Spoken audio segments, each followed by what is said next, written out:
Assalamualaikum warahmatullahi wabarakatuh. Selamat pagi anak-anak kelas 4 yang Bulala cintai dan Bulala banggakan. Bagaimana kabarnya hari ini? Bulala harap kalian tetap sehat ya dimanapun kalian berada. Nah, apakah kalian masih semangat pada pagi hari ini? Tetap semangat ya, walaupun kita masih daring. Nah, anak-anak, sebelum pembelajaran pada pagi hari ini, mari kita berdoa terlebih dahulu agar pembelajaran pada pagi hari ini bisa berjalan dengan lancar. Berdoa menurut agama dan kepercayaan masing-masing, berdoa dimulai.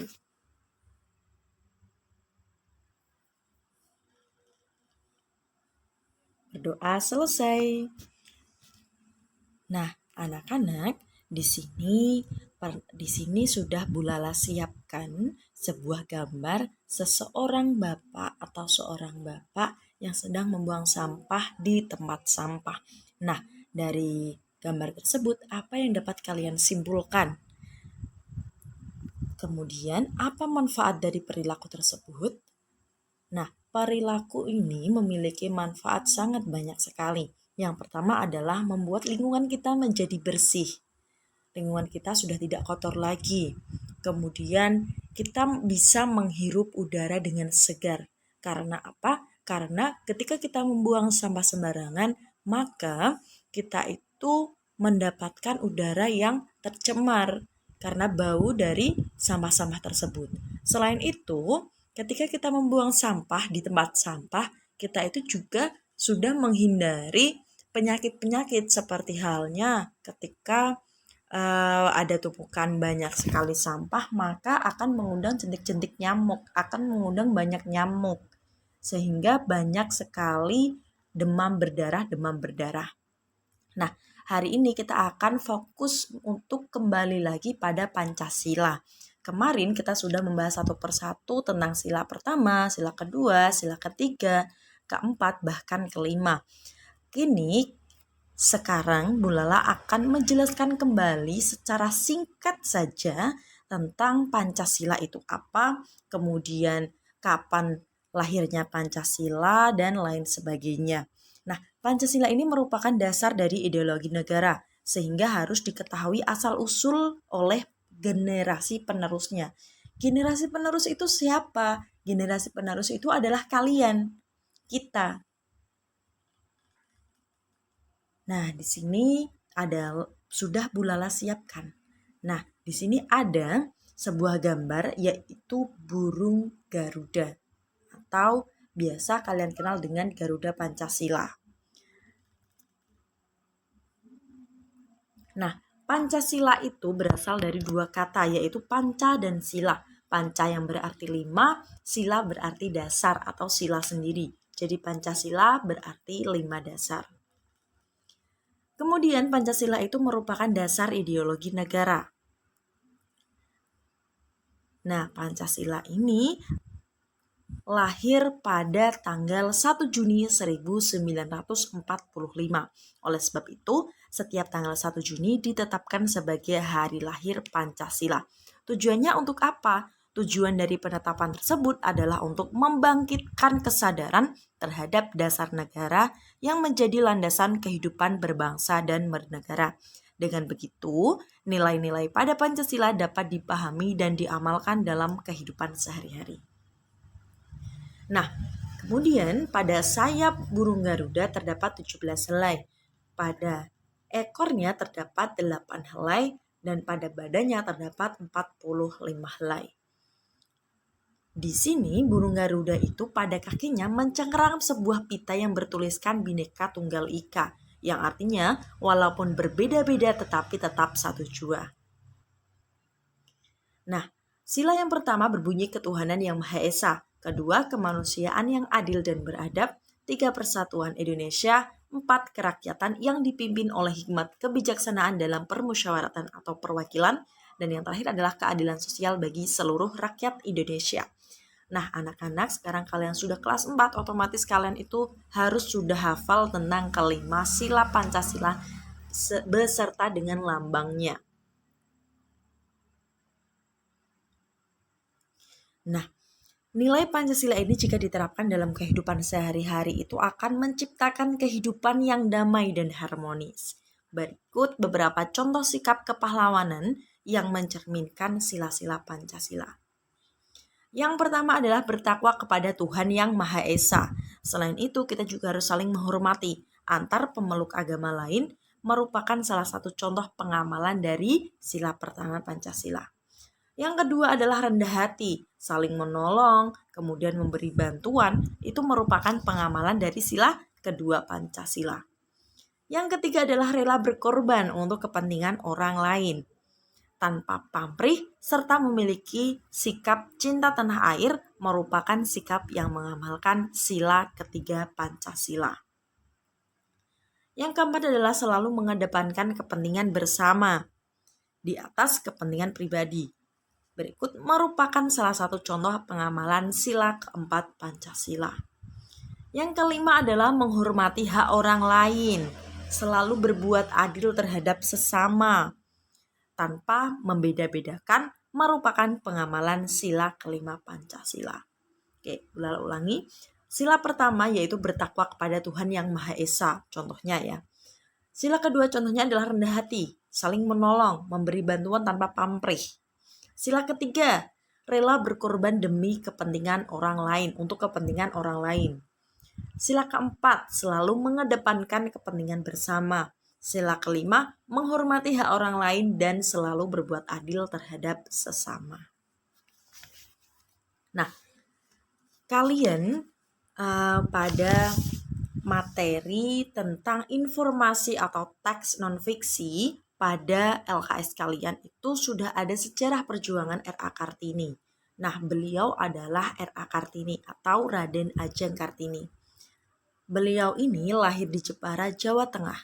Beliau merupakan putri dari Bupati Jepara yang bernama Raden Mas Adipati Aryo Sosroningrat dengan M.A. Ngasirah. Kartini ini bersekolah di European Leisure School atau ELS. Setelah lulus dari sekolah, beliau itu tidak diizinkan untuk melanjutkan pendidikan. Hal tersebut karena saat itu perempuan itu hanya boleh bersekolah hingga usia 12 tahun.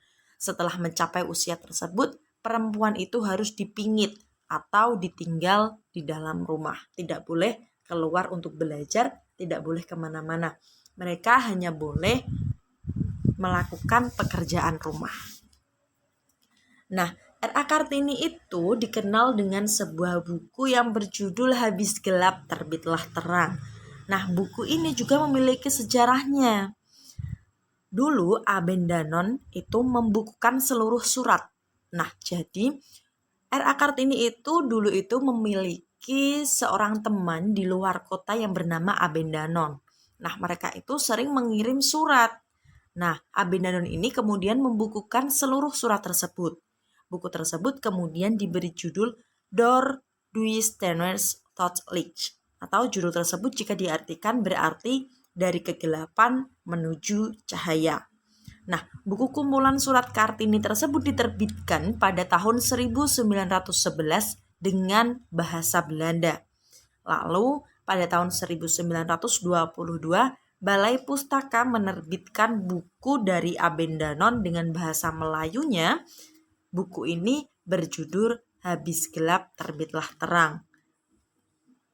Kemudian pada tahun 1938 salah satu sastrawan bernama Armij Pani menerbitkan versi terjemahnya sendiri dengan judul Habis Gelap Terbitlah Terang.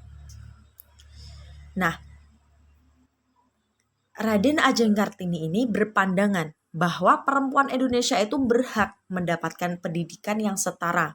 Oleh karena itu, Raden Ajeng Kartini ini sering menceritakan pandangannya tentang kesetaraan dan emansipasi kepada temannya di Belanda.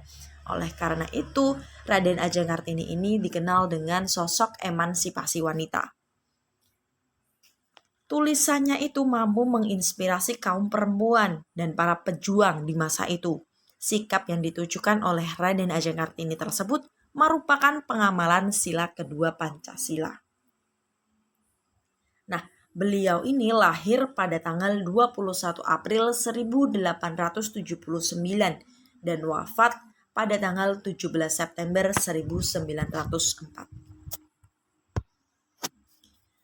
Nah, kalian sebagai generasi penerus bangsa itu harus selalu mengamalkan nilai-nilai Pancasila dalam kehidupan sehari-hari. Usaha yang dilakukan Raden Ajeng Kartini tersebut merupakan salah satu bentuk pengamalan sila kedua Pancasila. Lalu, apa sajakah pengamalan sila kedua Pancasila dalam kehidupan sehari-hari? Yang pertama adalah berlaku adil dengan semua orang tanpa membeda-bedakan gendernya terutama. Jadi ketika kita perempuan, kita itu tidak boleh membedakan.